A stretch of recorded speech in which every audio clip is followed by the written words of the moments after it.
There is often this massive gulf between what a narrative explicitly tells you through character dialogue and what the empirical on-screen evidence actually shows you. And that gulf is where the most fascinating storytelling happens.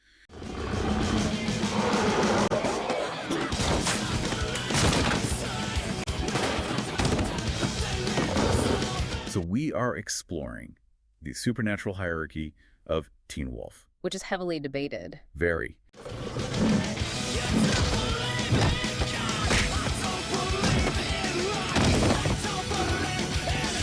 If you are vaguely familiar with the lore, you know the show constantly preaches this rigid, tabletop RPG-style caste system.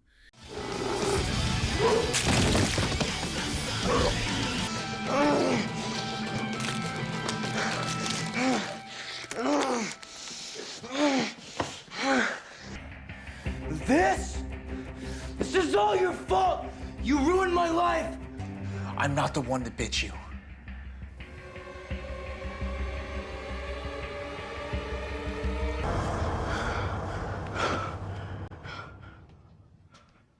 There's another. It's called an alpha. It's the most dangerous of our kind. You and I, we're betas. This thing is more powerful, more animal than either of us. You have alphas at the top, betas in the middle, and omegas at the absolute rock bottom. But our mission today is to dismantle that entirely. And to do this, we are relying on a truly phenomenal analysis provided by Paul from Teen Wolf News, which is heavily backed up by hard data from the official Teen Wolf Wiki and official canon. Yeah, and Paul's framework is brilliant here because it forces us to act like behavioral scientists. We aren't just taking the characters at their word, right? We are watching their actions, studying their physical output, and measuring the real mechanics. Exactly. The dialogue pushes this idea that an alpha possesses this untouchable, almost godlike biological superiority. But Paul points out a massive disconnect. And to really see the cracks in the foundation, we have to look at a crucial Season 3 episode called Echo House. Who the hell is that? Kincaid. It's the moment the mythological glass ceiling just shatters completely. It really is. So picture this scenario. You have Scott McCall, he is a full-fledged alpha, and he is fighting alongside Allison and Kira. Both of whom are highly capable, incredibly lethal characters in their own right. Exactly. The three of them go up against this random beta henchman named Kincaid. Now, by all the quote-unquote rules of the show's dialogue, an alpha fighting alongside two elite warriors should absolutely wipe the floor with a solitary beta. It shouldn't even be a contest. It shouldn't. We need that finger. Why should I give it to you? The scroll inside this prosthetic finger is worth $3 million. I guess negotiations are over.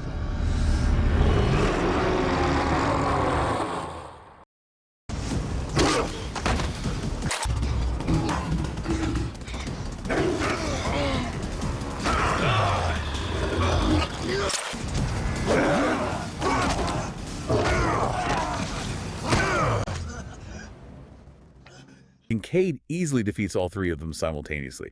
Like, he tosses them around like rag dolls and openly mocks Scott for his lack of alpha power.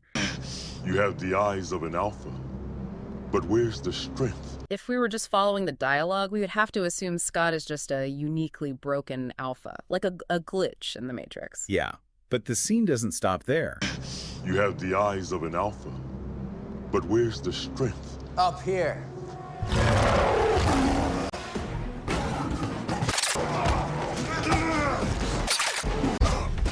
Stop! Ethan, Aiden!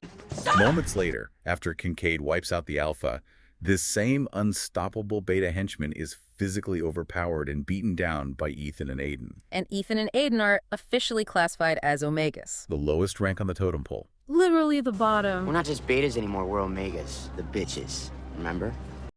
I have to push back on the core lore here. Does the supernatural magic even matter in these fights, or is this entirely just about who has better physical combat training? Like, are we just watching a martial arts tournament disguised as a monster show? That is the exact right question to ask. what the visual evidence overwhelmingly supports is that the baseline werewolf strength is actually equal across the board. Equal. Wait, so the glowing red eyes don't give you a stat boost? Not at all. If you remove the mystical labels from that Echo House fight, Kincaid won against Scott purely because of superior combat training, reach, and physical size. Oh, wow. Yeah, in a vacuum where the supernatural factors are normalized between two combatants, standard physical dynamics still apply. Right, because Kincaid is massive. Exactly. A significantly larger individual with years of brutal real-world combat experience will inevitably defeat a smaller, younger opponent who is, still in high school, regardless of their eye color. Okay, but then why does everyone in the show, including the characters who have been werewolves their entire lives, why do they all think alphas are so much stronger? Where does that powerful illusion come from? It stems from a massive multi-generational selection bias. A selection bias. Yeah, think about how a traditional werewolf becomes an alpha in this universe. They have to steal the spark.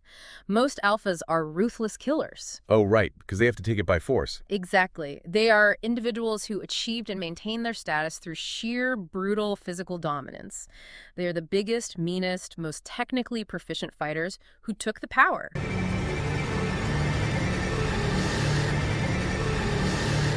Wait, no, don't!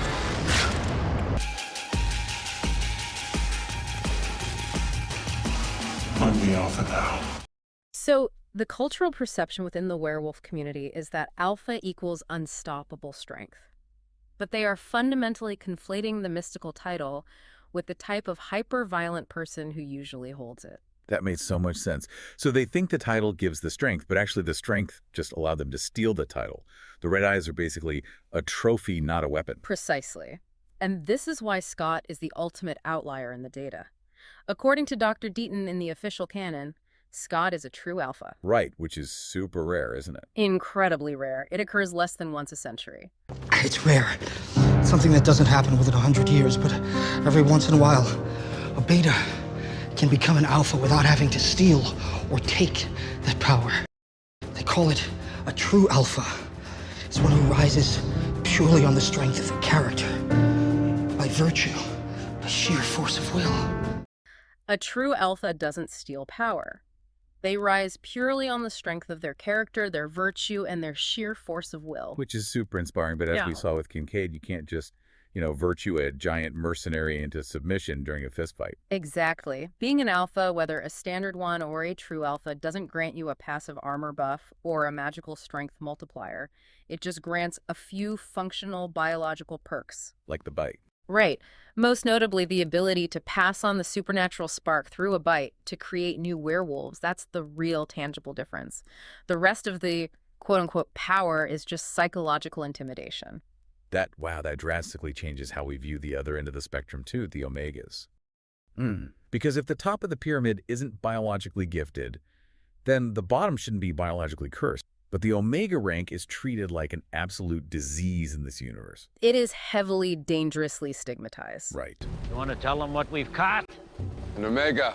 The lone wolf. Possibly kicked out of his own pack.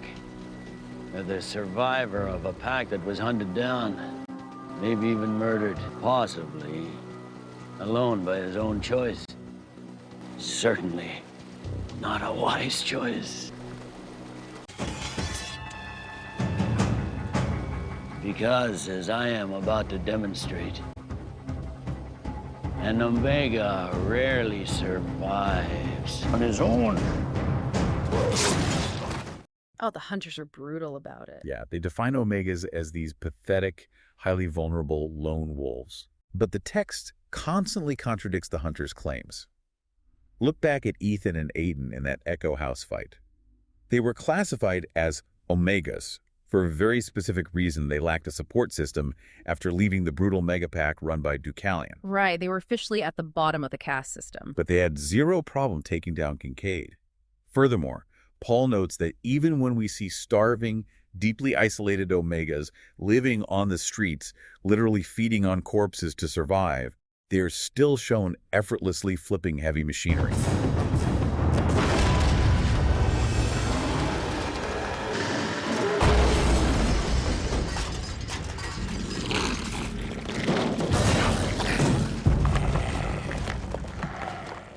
Now, I was just thinking about this. For you listening, if you've ever experienced extreme clinical burnout at your job or a bout of severe depression, you know exactly how an omega feels. Oh, that's a really good comparison. Your body literally feels physically heavier.